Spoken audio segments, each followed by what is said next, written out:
Driving here, it was great. This morning's reading is from Acts chapter 27, verses 20 through 26. When neither sun nor stars appeared for many days and the storm continued raging, we finally gave up all hope of being saved. After they had gone a long time without food, Paul stood up before them and said, "Men, you should have taken my advice not to sail from Crete. Then you would have spared yourselves this damage and loss. But now I urge you to keep up your courage, because not one of you will be lost. Only the ship will be destroyed. Last night, an angel of the God to whom I belong and whom I serve stood beside me and said, 'Do not be afraid, Paul. You must stand trial before Caesar, and God has graciously given you the lives of all who sail with you. So keep up your courage, men. For I have faith in God that it will happen just as he told me. Nevertheless, we must run aground on some islands.'" Here ends this morning's reading.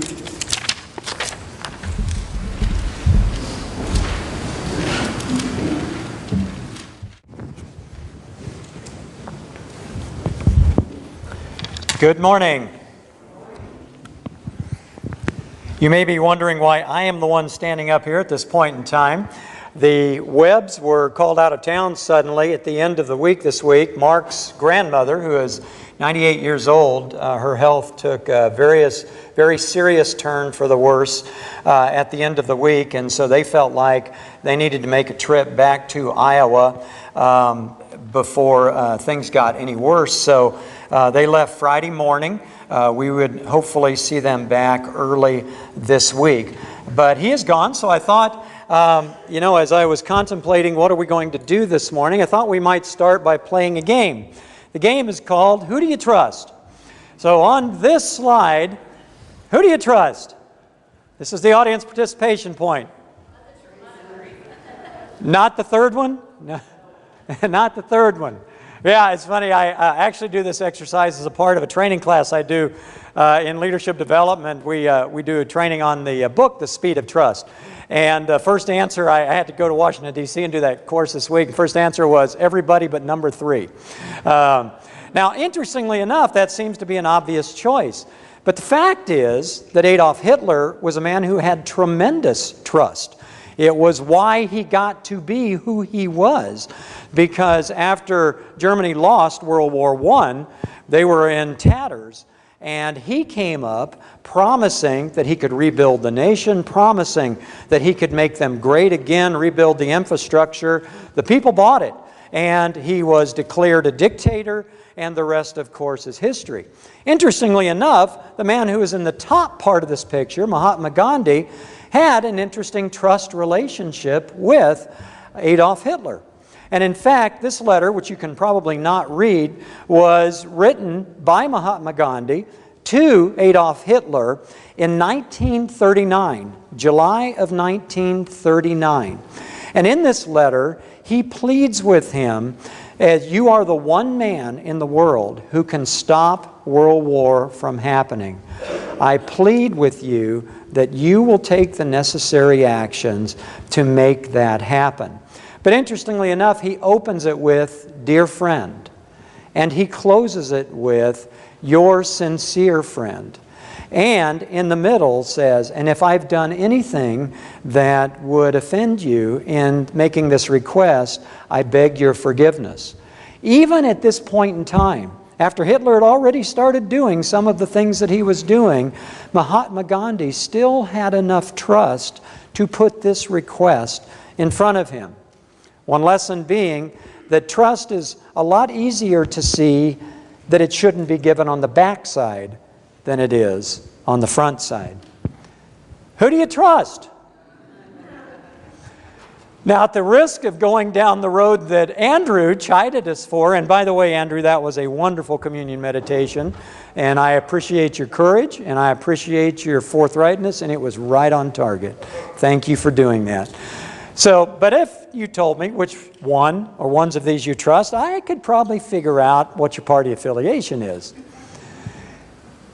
You may not trust any of them. Interestingly enough, Reader's Digest did a poll in 2016. They do it every year, identifying the top 100 most trusted people in America. And what was interesting about that is of the top 100 people, 19 of those 100 people were either actors or directors. Now think about the irony of that. These are people who pretend to be somebody else for a living, and they are the most trusted people in America, right? 29 of those 100 were TV hosts, either news commentators or TV hosts of their own show. People who bring people on to spin their story. The most trusted people in America, 48 out of 100 are either actors, directors, or TV hosts. Unfortunately, only one of the top 50 of those 100 was a former president. Want to guess who that might have been? Anybody? Afraid to guess? Carter. Jimmy Carter. Jimmy Carter was the only one who made the top 50. And at the time this was made, the sitting president, Barack Obama, was number 65. All right? No other ex-president made the list. One minister made the list. Who do you think it was?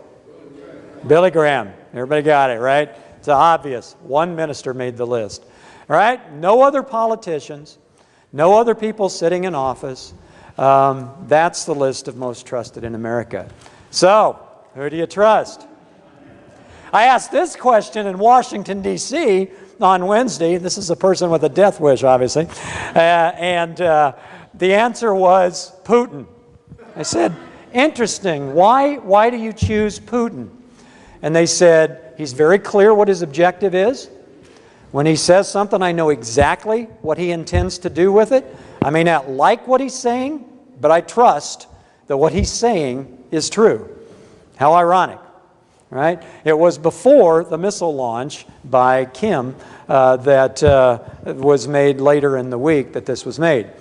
But trust, a big issue across the United States and across the world. Interestingly enough, trust is a big issue in the Bible. And most of the time, many times, when trust comes up in the Bible, it comes up in the context of a raging storm. It is a storm of water and wind and waves, and God calls or challenges a message of trust. So let's think about that. How about Noah and the ark? How about Moses in the Red Sea? How about Jonah, the belly of the whale? How about today's class, for those of you who were awake, Jesus walking on the water? Or even another story of Jesus calming the storm when he was in the boat. And then there's a story we're going to talk about today of Paul crossing the sea to get to Italy in Acts chapter 27. So I'd like for you to turn to Acts chapter 27 because we're going to spend a lot of time reading in there today. But as you're turning to it, I want to set the scene. Because the scene of Acts 27 really begins all the way back in Acts 21.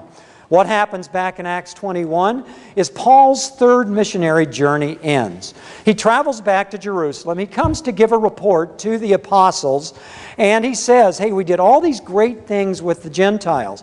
And the apostles, of course, Jews, said, that's great, we're glad to hear it. However, there's a bit of a problem because a lot of the Jews here think you're actually anti-Jew.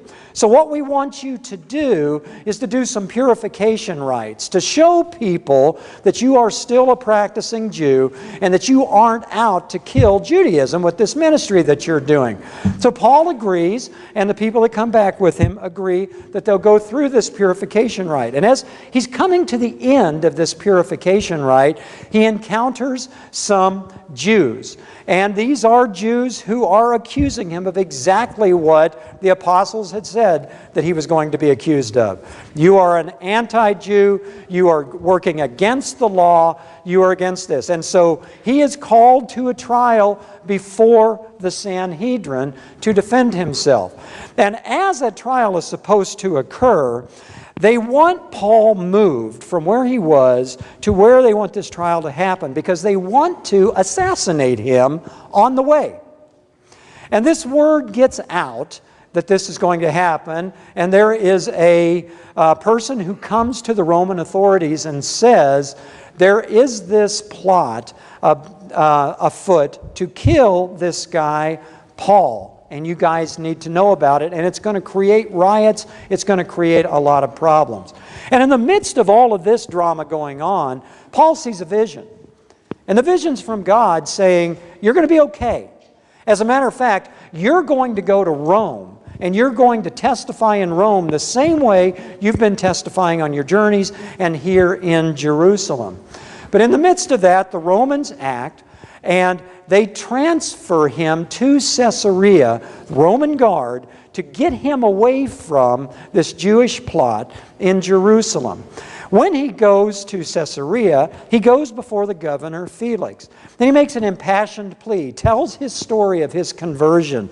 And at the end of it, Felix doesn't see any reason for him to be detained, but for his own safety, and actually for Felix's own kind of sense of curiosity, he holds Paul for 2 years in prison. Now, this isn't a bad prison. Paul's kind of able to go and come and do what he wants, but Felix comes and talks to him several times during those 2 years just to kind of keep exploring who is this guy and this story that he's telling. At the end of those 2 years, Festus comes into play. And Festus then is going to put Paul on trial.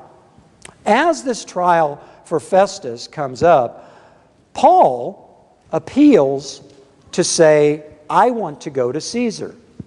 I'm a Roman citizen. I don't want to go back to Jerusalem. I have the right to go to Caesar, which would take him to Rome. Why does he want to do that? Because at this point, there's yet another plot that if he goes from Caesarea to Jerusalem, he's going to be assassinated. He knows about this plot. He says, take me to Rome instead. So Festus doesn't know what to do with this mess. He consults with King Agrippa and says, help me out with this. Agrippa says, all right, I'll listen to his story. So in Acts 26, Paul tells his story to Agrippa. Same one he's told to Felix, same one he's told to Festus, same one he's been telling on all of his missionary journeys.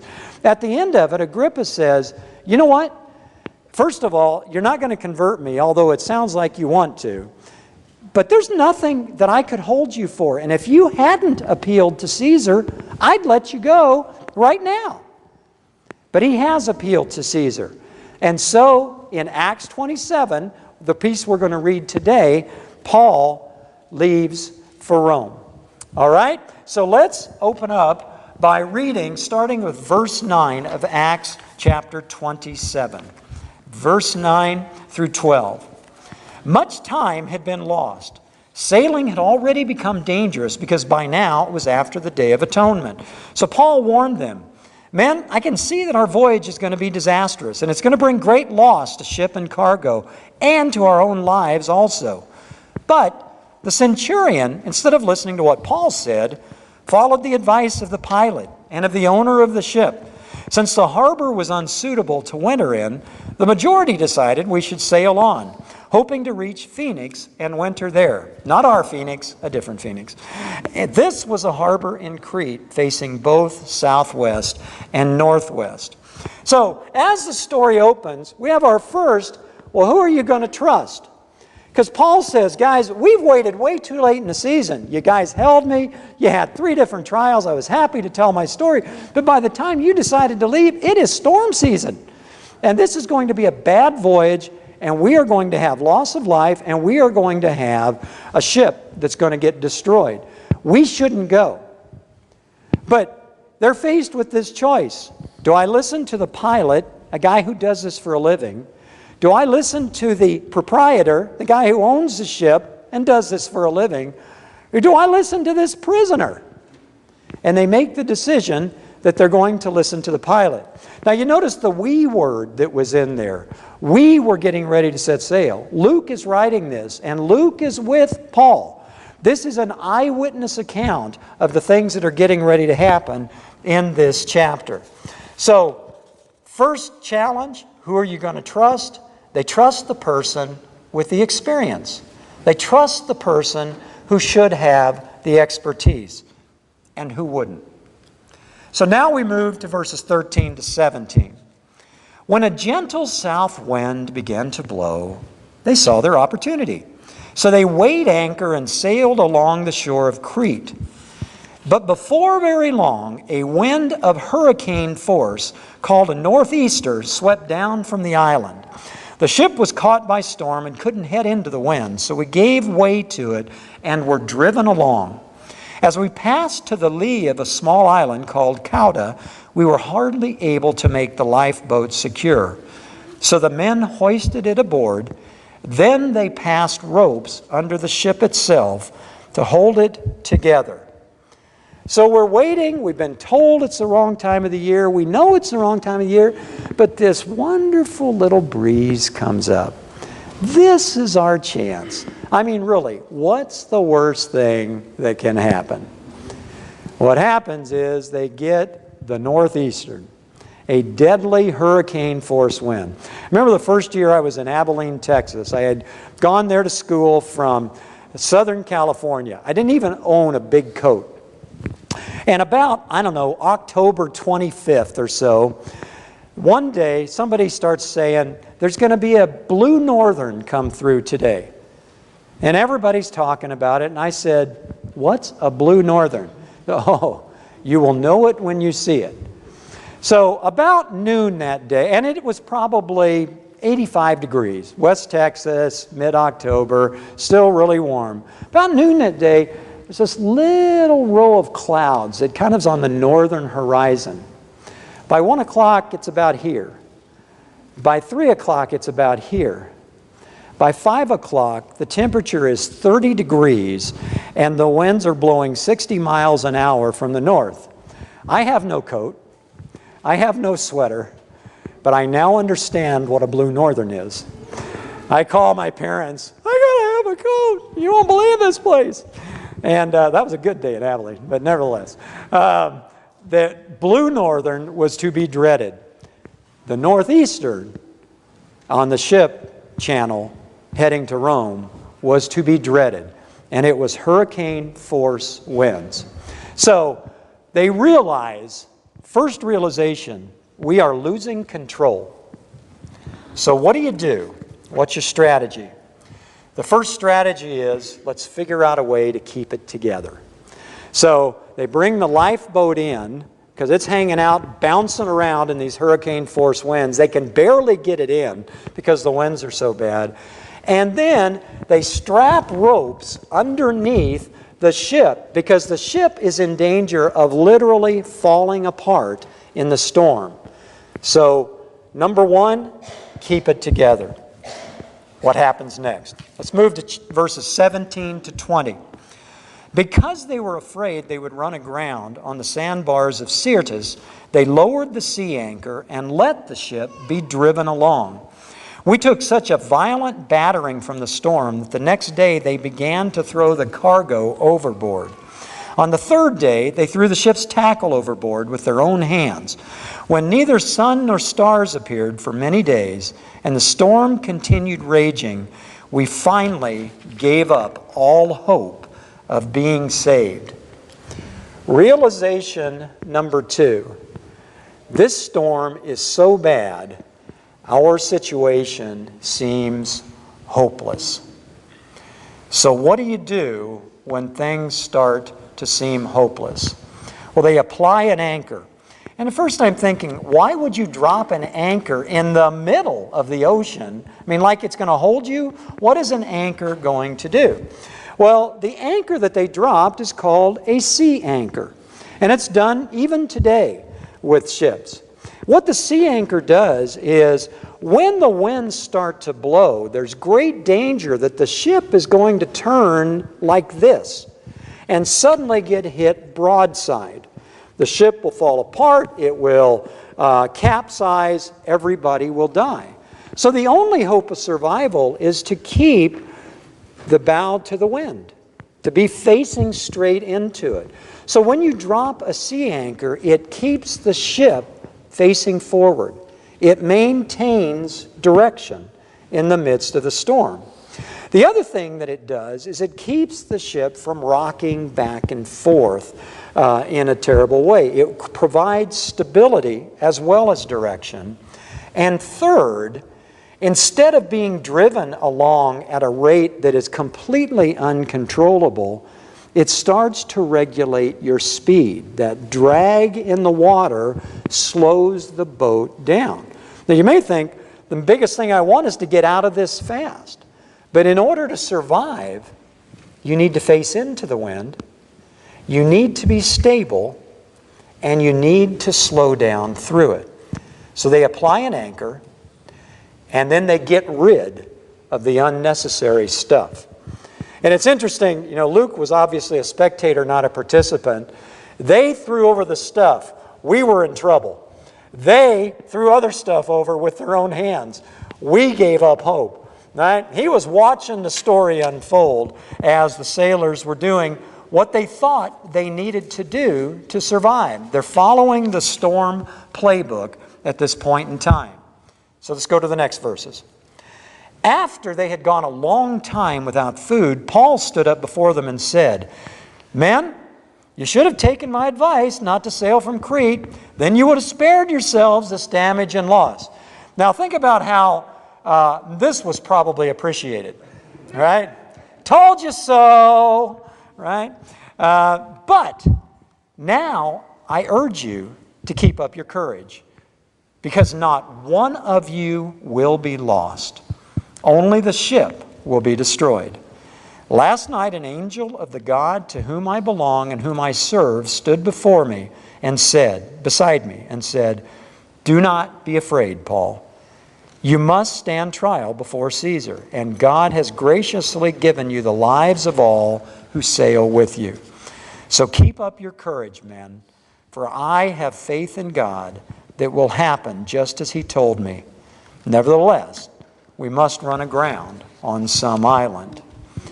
Paul gets up and says, our trust is misplaced. You listened to the pilot. You listened to the proprietor.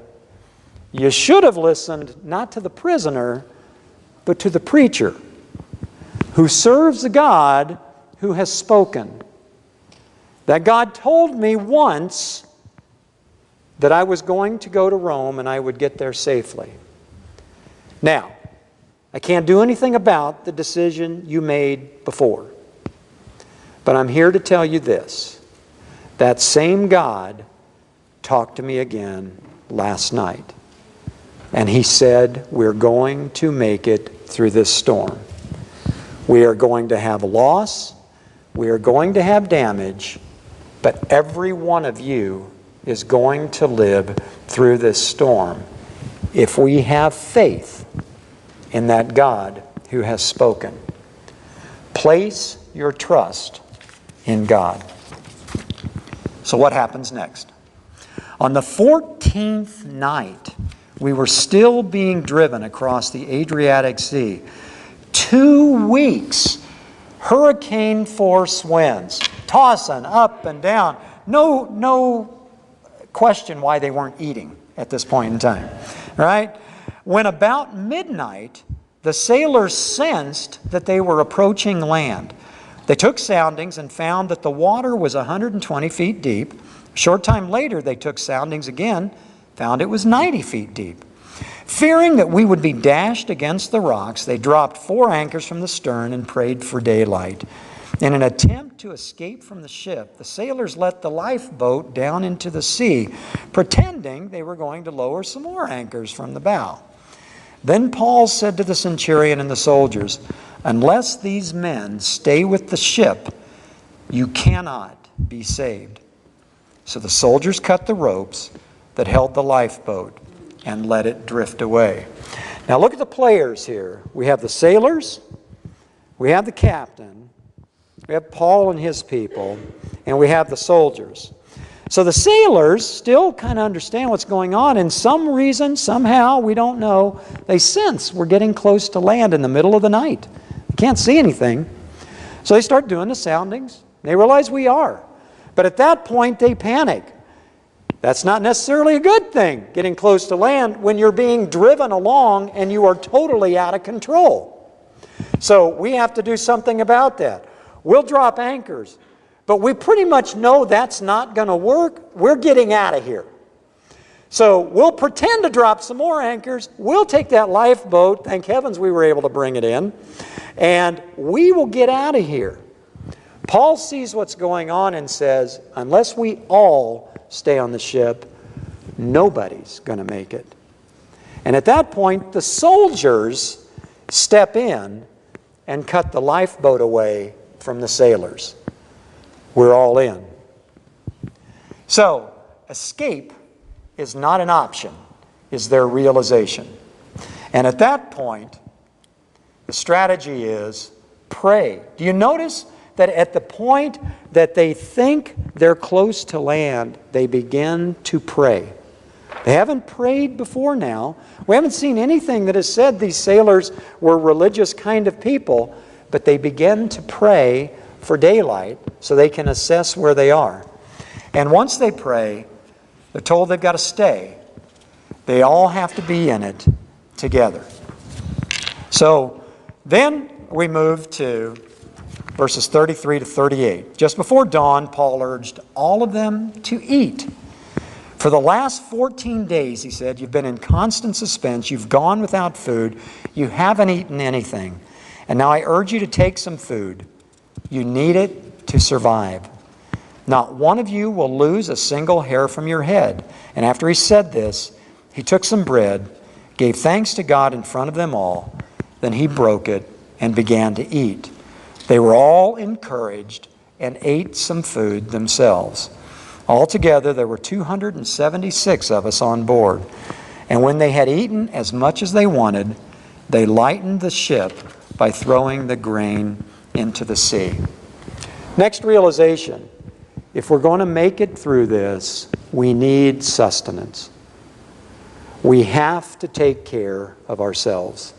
We need food to survive. And so the action is they take the food and they are encouraged because sustenance brings strength. All right? So that brings us to the last piece of the story, verses 39 to 44. When daylight came, they didn't recognize the land, but they saw a bay with a sandy beach where they decided to run the ship aground if they could. Cutting loose the anchors, they left them in the sea and at the same time untied the ropes that held the rudders.